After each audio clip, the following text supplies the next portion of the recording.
Welcome back to Small Caps. Once again, my name is Kerry Stevenson, and today I've got a very advanced project. It is an IPO that's coming up by the name of iTech Minerals. ASX code will be ITM.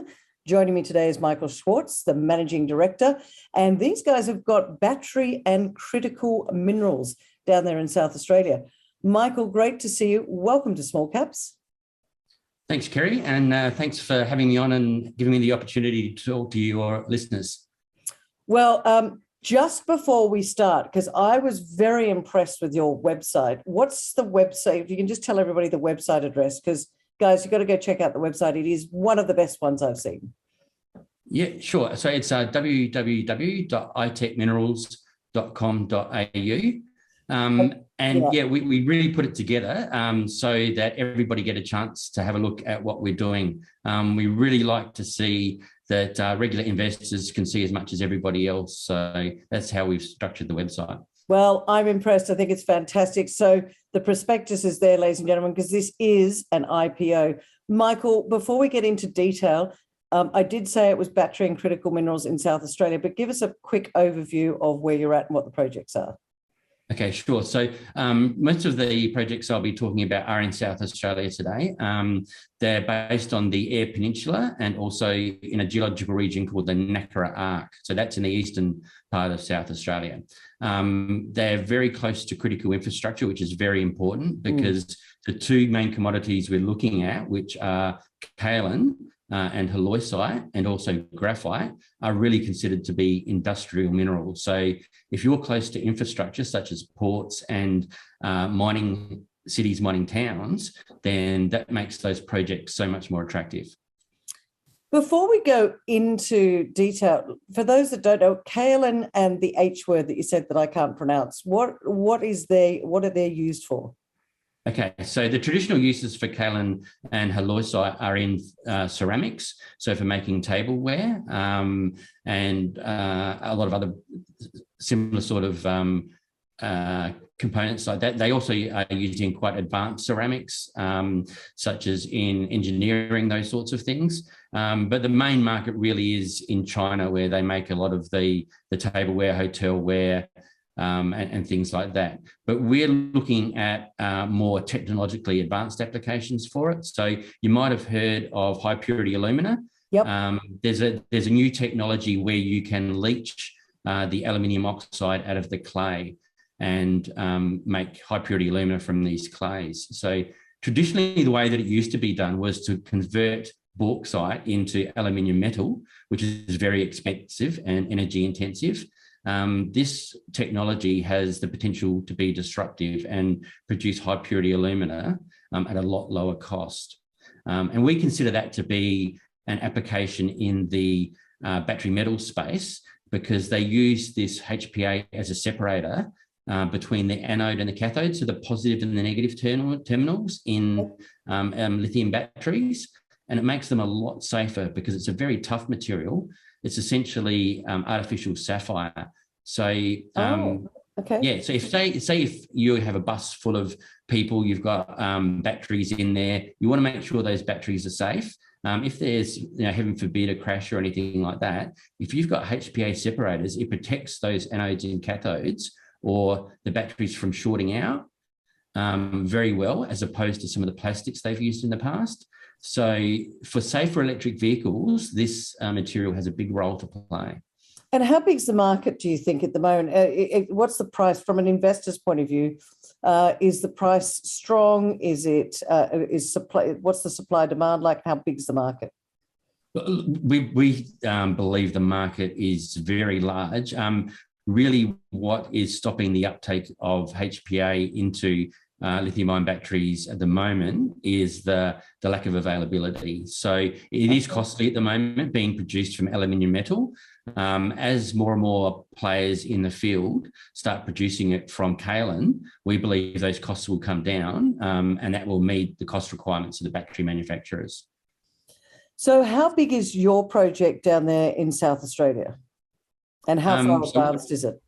Sure. So probably our most advanced project is in the Nakara Arc. It's called the Franklin Project. and that's in the east of South Australia, close to the industrial city of Port Pirie, where there's a lead zinc silver smelter. So we've got good infrastructure there as far as skilled workforce.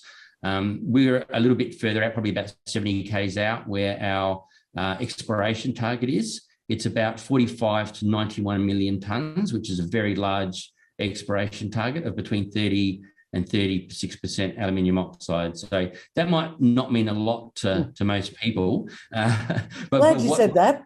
Yeah, so anything above 30 is considered to be a pretty high grade for aluminium oxide. That's what you can get out of it. Ranging from 30 to 36, it's right up there at a good high grade style of exploration target, and the 45 to 91 million tonnes is pretty considerable. It'd be as large as most of the people looking in the space. Michael, how did you guys get your hands on this project? I'm curious as to why nobody else has picked it up before. We were able to acquire all the exploration assets of Archer Materials. So I have worked with Greg English in the past, and he approached me to have a look at these exploration assets. So the reason he did that was that Archer Materials is now heavily focused on quantum computing, and they have had great success in that area. They've gone from a market cap of something like, I would say, 15 odd million back when they first started this, up to plus 300 million odd. So their shareholders have had a significant ride and some great returns. Now they're really focused on deep tech. They don't have the resources, or really, I guess, the value behind their company to focus on the exploration assets, and they felt they had a lot of value and they needed to get value for their shareholders. So they've asked iTech to take those projects on. They're doing an in-specie distribution to all their shareholders, so their shareholders will still own those projects, and we will take those projects forward and try to create as much value as we can for the Archer shareholders. Now, I mentioned right at the start that this is an IPO. The Archer shareholders will get an in-specie distribution. What are you raising? When's the offer open? When's it closed? Just give us the details around the IPO. Sure. So it's a 20-cent IPO. Our minimum is 5 million, maximum of 7. As part of that, the Archer shareholders get a $2 million priority offer first. We've opened it last Wednesday, so it's open right now, and we are closing it on the 6th of October. So we're hoping to list towards the end of the year. Okay, so what were the Archer shareholders? Are they very pro all this? Are they happy with what's going on? What's their reaction been to this? Look, I've been trawling various websites to see the reaction, and have been pleasantly surprised that the vast majority are definitely in favour. They were wondering what was going to happen to the mineral assets. A lot of them got into Archer on the basis of those mineral assets, and they're keen to see them progressed. So to give you an idea, out of the applications we've had online so far through the priority offer, about 70% of those have been from Archer shareholders. Oh, okay. So they are backing us, and they're backing us big time. So we are very, very pleased about that. Oh, well, that's good. Just going back to, because you've got a couple of projects, and we will go through those. Going back to the kaolin and the H word, because I can't pronounce it. I can't, Michael. Halloysite, there we go. Halloysite. What's halloysite used for? Is that in ceramics as well?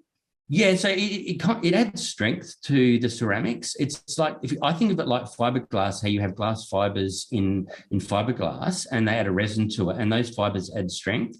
So kaolin in its natural form is a plate. Like a hexagonal plate. The halloysite is that same plate, but it's rolled up like a sheet of paper, so it forms a tube. So when you have these fiber-like tubes in the ceramics, it adds strength, and it also adds some luster to the ceramics as well. But when you start looking at technological applications for the halloysite, I guess to put it in context, over the past couple of years, there's been 1,000 research papers published on potential applications for this stuff. So to name a few, they're looking at putting like various drugs inside these nanotubes, we call them. So very tiny tubes. and they can force them to be slow release. So people can ingest these clays. Would you believe people used to eat clay as an appetite suppressant? Really? So it's benign to the human body. Can you send some over, Michael?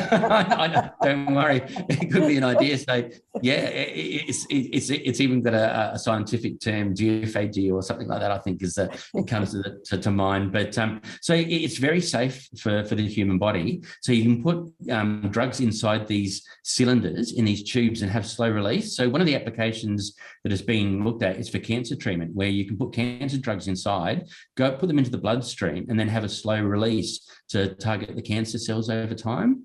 Wow. It's amazing the potential applications for this stuff, and they can put fertilizers inside this stuff, and put the fertilizer, spread the clay out onto crops and soils, and have a slow release fertilizer over time without any additional chemicals. So goodness me, humans are clever, aren't they? We are, and so really the only thing that's limiting the application of this stuff is the availability. So we're looking at halloysite quite seriously in these deposits to see if we can get significant resources and bring them to market to meet some of these demands for the technological applications. Okay, so in terms of what you're doing, is there exploration around the current deposit? What's the news flow going to be out of the kaolin and the H word? Okay, so we have our more advanced project in the Nacra Arc that I talked about, which has got confirmed halloysite in it in quite high concentrations, up to 30+%. We do have another couple of projects on the Eyre Peninsula. One of them is the Ethiopia Prospect. That was drilled by a company called Adelaide Resources back in about 2007. And they were originally looking for uranium back in the uranium boom that was back then. But because this clay is outcropping, it produces a slight radiometric response. The uranium, the clays in the uranium tend to give a very weak response. And they were looking at that, and they realized that it wasn't a uranium deposit. There were very low levels. But what they didn't test for was the clay. So we've gone back to the samples, got all of their samples, and found nice thick white intersections of clay over 1 kilometre square plus. So we've got all those samples. We're putting them into the labs now and are hoping to have the results of that material back just after we list. So some pretty early news flow from that project. Okay, so that's quite advanced. Yeah, sorry, keep going. Yeah, it is. And one of the other interesting things that's come out of that, there was a company, I think it's Australian Rare Earths in South Australia, that have looked at rare earths associated with clays. So I interestingly looked at our project at Ethiopia to see if there were any rare earths. Now, when you're looking for uranium, as Adelaide Resources were, they tested for a rare earth called cerium, which can give a false uranium anomaly response as well. And they're really quite elevated in this material. So these are called ionic absorption clay deposits or rare earth deposits. So there's indications in this material that there could be rare earths attached to it as well. So we're submitting it both for clay, for kaolin halloysite, and also doing some rare earths analysis on it to see if we can't jag something there. So if there were rare earths, that would put some added value to the deposit, correct? Yeah, absolutely. So one of the beauties of these types of deposits is that the rare earths are very weakly bound to the clay. So as part of the beneficiating the clay to make a product either for ceramics or for some technological use, you could strip out the rare earths theoretically and have them as like a credit to the whole process. Okay, well, that's kaolin, and that's the exploration that you're doing around the kaolin projects and the H word. Yep. I just want to find out, you've also got a graphite project down in South Australia, is that correct? Yeah, so our second main project that we were very excited about was one that was very advanced by Archer prior them to spinning off into quantum computing. So they have a fully permitted, or we do now, a fully permitted graphite project on the Eyre Peninsula. There's a resource there of about 8.5 million tonnes, about 9% total graphitic carbon, which is, it's a modest sized deposit, but good grade, potential to build on that significantly. But importantly, Archer did a positive scoping study on that back in 2016. And so what we really need to do to advance that from now is to update that scoping study to 2021 prices. So while it's all fully permitted and pretty much ready to go, we want to have surety of the economics of that project. So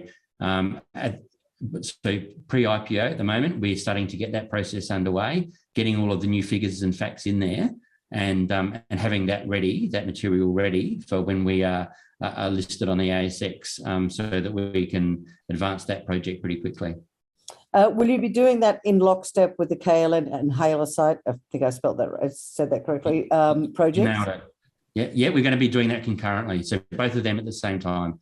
So there's a lot of news flow that we're planning to have on very early on without really having to get a drill rig on the ground. We're using previous drilling programs and analysing their material, and then working off the back of all the Archer work that they had done previously. Now, we do plan to have a drill rig out before the end of the year, and I've got drilling contractors in place because we're expecting those kaolin projects to be able to be advanced very quickly. So we're getting on the ground, we're talking to landowners now and getting all the necessary approvals in place to get out and get drilling as well. You've also, from what I've read, you've got some strong partnerships with some R&D organisations. What's that about? Is that to advance these projects and to get offtake agreement? What's the connection there? Yeah, so being industrial minerals, when you have an offtake partner, they really want to understand the specifics of your material and whether they can use it for their applications. So one of the problems with that has been in the past is working out how much halloysite in particular is in any particular kaolin product. Now, we're working with CSIRO to work on a new technique to cheaply and efficiently analyse for halloysite. So normally one of the largest costs has been up to $300 to $400 per sample to analyse for halloysite and do all of the geochemistry. So people have done bulk composites over drill holes. They've batched them together and then limited the number of samples that they're analysing. We're looking at bringing that cost down to below $50. Oh, wow. So that we can do a lot more analysis and have a lot more confidence in the quality of our deposits. So that's really where we're working with CSIRO. And we've also got an agreement with Dorfner Anzaplan, who are a group based in Germany. Now, they came out of a parent company called Dorfner, who are one of Europe's largest kaolin miners. So they have expertise in beneficiating kaolin, right. And we're getting them on board to help us with all of the engineering and the project design about how to build the beneficiation plants. Now, luckily, they're also specialists in battery materials beneficiation as well. They have specialist graphite division where they look at producing spherical graphite. And also one of the key factors is upgrading your graphite from 95% to 99% to get it to battery specifications. Yep. And the traditional way to do that has been using hydrofluoric acid, which is a nasty chemical. They've got a HF-free technique. So Archer have all this material they've collected in a warehouse here in Adelaide. We're sending that off now to get that process underway so that we can have all the answers very early on for our scoping study. So I mean, ladies and gentlemen, it is an IPO, but it's not really, this is not exploration. This is advanced projects which are well underway towards scoping studies. And I guess for the kaolin and halloysite projects is to get into production. Is that going to be 1 to 5 years? What are you looking at for there? Because that for an investor is, well, there's potential revenue down the track. Sure. So, I mean, the graphite is the most advanced. We'll be updating that scoping study, I would say, within 3 months from listing. We'll have all the results of that test work back. We would then we have to go to a pre-feasibility, definitive feasibility. I would say, within a couple of years, having subject to getting suitable offtake agreements, there's the potential for that project to be in production. And talking about the kaolin side of things, something I didn't mention was that it is very relative to drilling for gold or copper, which can be deep and in hard rock. The kaolin's quite soft and at surface, so we would drill that with a drill rig on the back of a Toyota, and you can do quite broadly spaced holes. So it's a fraction of the cost to define a resource for one of those and a fraction of the time than it is for your traditional gold or copper deposits. So, yeah, so you've got the opportunity to get something, again, in the 2-year time frame into production, subject to everything going well. So both of those projects have the opportunity to have returns to investors in very short timeframes. I was going to ask, it's an IPO, 20 cents a share. Where's the value add for shareholders, do you think? So I think when we put the scoping study out for the graphite, and we get some proper modern 2021 economic numbers around that will crystallize value for shareholders. When we get the results back from the Ethiopia Prospect, where we have all that drilling done by Adelaide Resources and that REE potential, rare earth potential as well, that will probably be one of the earliest. I think that will be a crystallization point for value. And then down the track, once we establish JORC compliant resources on the kaolin and halloysite projects, that will start to show people and allow us to do comparisons with some of our peers in the area, which some of them have some pretty nice market caps, say Andromeda Metals, which are looking for kaolin and halloysite, 400 million plus. I know. And they're over on the western side of the Eyre Peninsula. We're on the eastern side, closer to Whyalla, the industrial city of Whyalla.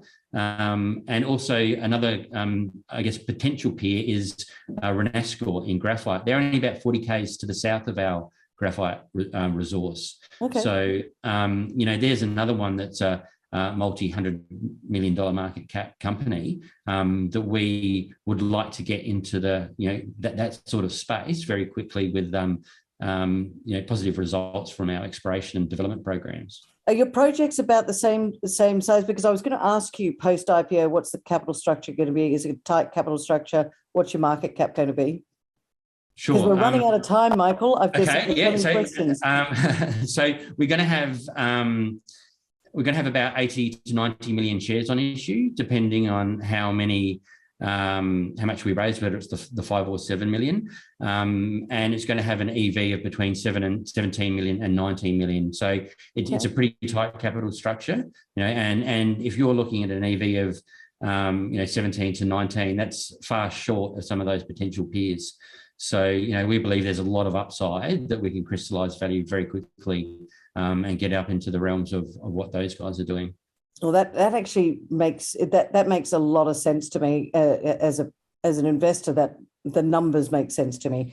Sure. We're running out of time, Michael. I've got to ask you very quickly, because this is how I finish all my interviews. Sure. Three reasons why investors need to sit up and take notice of ASX code ITM. You're the IPO on the block this week. Sure. So our company is a battery materials and critical minerals company, which is a space we believe has a lot of potential in the electrification of the economy. Our kaolin and halloysite projects, they have the potential to be very cheaply and quickly explored, resources developed and got into production quickly. And finally, our graphite project, that's a fully permitted project, which we believe we can get into production quickly and add value very quickly for shareholders. There's a lot of information there. You're very well advanced. The IPO, as we said, if you go to itechminerals.com.au, you'll see what I'm talking about. It's a very well thought out. All the information is there, ladies and gentlemen. Michael Schwarz, great to chat with you today on small caps. Good luck with the IPO, and I look forward to the news flow coming forward. Thanks, Kerry. It's been an absolute pleasure.